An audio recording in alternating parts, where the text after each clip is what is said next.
Life at sea is uniquely challenging. Sailing crews encounter a variety of extremely difficult conditions, including steering, shifting cargo, running aground, capsizing, and fires.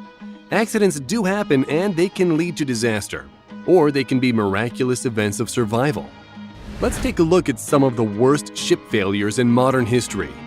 On the morning of October 31, 2018, the cruise ferry called GNV Excellent was docking in its home port of Barcelona when it crashed into a gantry crane.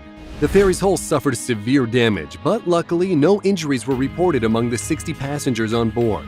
But then a crane came crashing down and hit a fuel tank on the ground, which ignited. The fire burned for almost 3 hours before it was successfully extinguished by firefighters. The accident was technically called an allision, which by definition is when a ship hits a fixed object and was not a collision with another vessel. This happened because of poor navigation through harsh weather in the Barcelona harbor, and the ship was pushed off course by high winds. While no one was hurt, 2 passengers were reportedly treated by medics for panic attacks. In Venice, another popular tourist area in southern Europe, some passengers were not quite as lucky. On June 3, 2019, a 66,000-ton out-of-control cruise ship rammed into a dock and a riverboat, injuring 5 of the riverboat passengers in a terrifying and dramatic scene. The MSC Opera cruise ship, with its horn blaring, was bracing for collision as one of its engines had malfunctioned and was stuck on full thrust. As it careened toward the dock and the riverboat, 2 tugboats that were linked to the ship by cables tried to pull the boat and stop the collision, but one of the cables snapped, sending the giant ship out of control. The bow of the Opera smashed into the dock and then hit the smaller riverboat, which was crushed under the much larger ship like a tin can. People on the dock were seen running for their lives, and it looked as though the ship might just come aground. Despite being unsuccessful in stopping the cruise ship, the tugboats in Venice were saved, which is more than you can say for 2 ship guides in the Panama Canal. Mules, also known as tow trains, are locomotives that help steer large ships through the Panama Canal so they don't hit the sides of the canal and cause damage to the passing ships. But back in 2015, there was an accident in which a tow train was almost completely crushed when a larger container ship was being guided into one of the waterlocks. Luckily, no one was injured and the container ship was completely unaffected. However, container ships are not always so lucky, and their cargo can also be dangerous. A disastrous ship container accident in New Zealand resulted in the country's worst maritime environmental disaster to date. In October of 2011, the MV Rena ran aground the Astrolabe Reef when it was carrying almost 1,500 containers, most of which had fuel oil. The ship's accident was a result of the crew handing over the controls while no one was monitoring the position of the ship. The ship remained aground on the reef for months, and a crack in the hull caused the ship to break in two. About 200 tons of fuel spilled into the sea, and the oil slick threatened wildlife and adversely affected the area's fishing industry. The Transport Accident Investigation Commission concluded that the MS Rena's running aground was completely due to human error, poor navigation, and not following standard operating procedures when taking over control of the ship.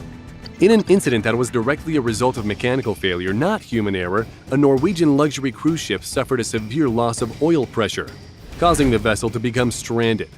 On March 23, 2019, the Viking Sky had 1,300 people on board when all 4 of its engines failed. The ship started to drift towards land, but because of severe weather, tugboats were not able to guide the ship, anchors were not effective, and rescue boats had to return to shore. The crew managed to restart one of the engines and just barely avoided disaster as it was about 300 feet from running aground. But the one engine wasn't enough to guide the ship safely to shore. 6 Norwegian helicopters were dispatched to begin evacuating passengers. As the ship began to lurch from side to side, passengers were taking videos of onboard furniture sliding across the ship's decks. 479 people had been airlifted off the ship during the 30 helicopter trips, but many were still left on board as the vessel was towed back to port after the storm had subsided the next day. In another case of human error, a much more serious accident happened off the coast of Singapore and Malaysia when a U.S. Navy ship, the USS John S. McCain, collided with a Liberian-flagged tanker, the Alnic MC.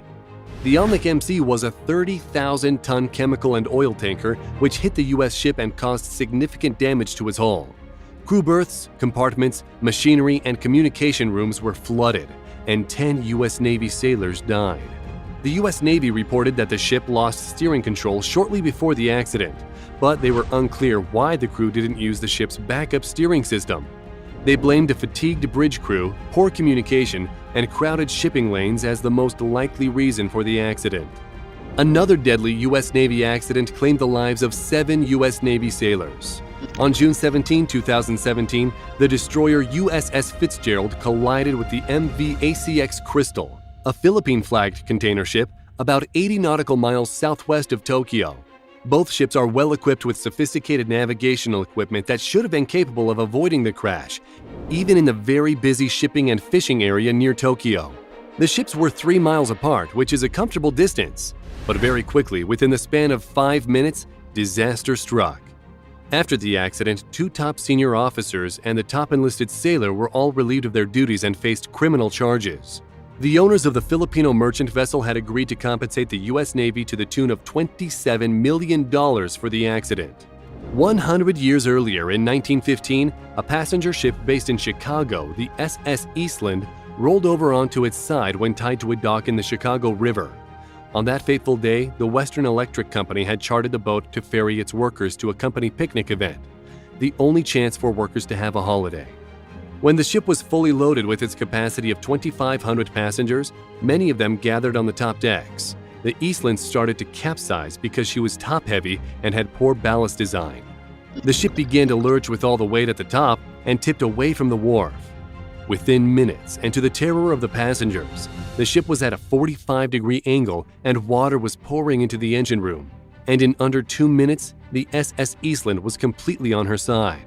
Hundreds of passengers were trapped on lower decks and tried desperately to flee their cabins. Many were unsuccessful, and stunned people at the riverfront watched in horror as disaster unfolded before them. In a ship accident that had less disastrous results, the MTS Oceanos was found leaning badly to its side from flooding in 1991. Fortunately, this time, all 571 passengers and crew on board were saved. While speeding to make up time for an earlier delay from its departure from East London, South Africa, the Oceanos encountered rough seas. The theory is that earlier repairs to the ship's waste disposal pipe were not completed, which allowed the rough waves slamming against the ship to cause flooding. Realizing the fate of the ship, the crew fled in panic, neglecting their duties in closing portholes and sounding an alarm. Passengers remained ignorant of what was taking place until some of them noticed the flooding in the lower decks. When passengers and the ship's musicians went to the bridge to get assistance, they found it unmanned. One of them managed to broadcast a Mayday distress call, which was quickly answered. The captain and crew were convicted of negligence for fleeing without helping passengers. The captain of the Costa Concordia ship also abandoned his ship before evacuation was complete in January of 2012. The ship ran aground after deviating from its course and overturned when it hit a big rock under the water off the coast of Italy. Everyone on board realized something was wrong when the ship suddenly decreased speed and power was lost. The Costa Concordia was carrying over 4,200 people, not counting stowaways, which is more than twice the total of the Titanic. Most passengers were evacuated in about 2 hours by lifeboats, and some even swam ashore. However, there were some passengers that did not survive.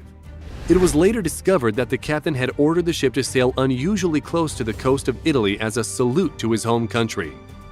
The Cunard ocean liner, the RMS Lusitania, happened on May 7, 1915 during World War I, before tactics for avoiding submarines were developed.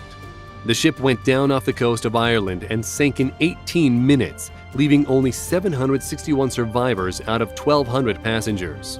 The ship became an iconic symbol in military recruiting campaigns for why the war was being fought. Just 2 years later, in 1917, 2,000 people were lost at sea, and as many as 9,000 were injured when the French cargo ship SS Mont Blanc collided with the Norwegian ship the SS IMO. The Mont Blanc was carrying high explosives and was on the way from New York City by Halifax, Nova Scotia, to Bordeaux, France. The collision happened at the low speed of 1 knot, which is equivalent to about 1 mile an hour in a narrow strait outside of Halifax. But the impact was significant enough to damage the barrels that contained the explosive ammunition.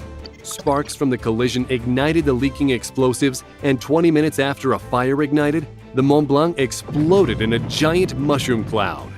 Everything within a half-mile radius of the explosion was obliterated, including spectators who were watching the blazing ship. The blast caused a tsunami which wiped out most areas of Dartmouth and some parts of Halifax, including an entire community of Native Americans who had lived there for generations. The next day, the harsh Canada weather dumped a deep layer of snow on top of the devastation, which hampered rescue efforts and continued to increase the number of fatalities. Another terrible disaster in which lives were lost was when the MV Doña Paz struck an oil tanker in 1987. The Filipino passenger ferry was dangerously overcrowded, with at least half the total passengers not listed on the manifest. The Doña Paz collided with the MT Vector, an oil tanker that was operating without a license and was found to be unseaworthy, even though it was carrying 8,800 barrels of gasoline and other petroleum products. Reportedly, the Philippine Maritime Authorities did not learn of the accident for 8 hours, and it took another 8 hours to organize a search and rescue mission. There were well over 4,000 passengers and only 26 survivors. We hope you enjoyed the video. Which one of these ship failures do you think was the most catastrophic? Let us know in the comments. And if you liked the video, then please click the subscribe button and turn on notifications so you'll be the first to know when a new video arrives. Thanks for watching, and we'll see you next time.